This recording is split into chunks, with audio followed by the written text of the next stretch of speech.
Welcome to Kenton's videos. Enjoy the video. In this video, I will show you how to make kefir bread.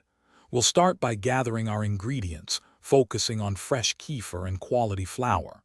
This process is simpler than you might think, and the results are incredibly rewarding.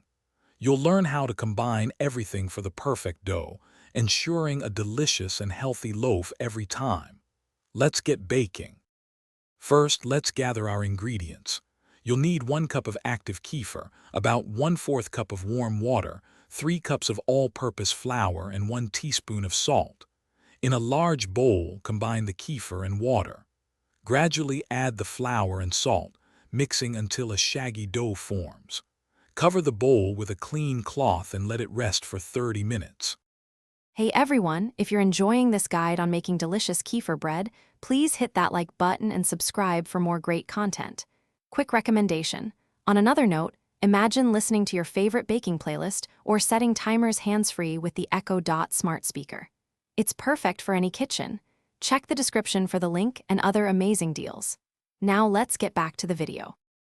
After resting, turn the dough onto a lightly floured surface. Knead it for about 10 minutes until it becomes smooth and elastic. Form the dough into a neat ball and place it in a lightly greased bowl, turning once to coat. Cover the bowl again and let the dough rise in a warm spot for 4 to 6 hours, or until it has doubled in size. Once your dough has beautifully risen, gently punch it down to release the air. Turn it out onto your work surface and shape it into your desired loaf. Place the shaped dough into a greased 9 by 5-inch bread pan. Preheat your oven to 375 degrees Fahrenheit.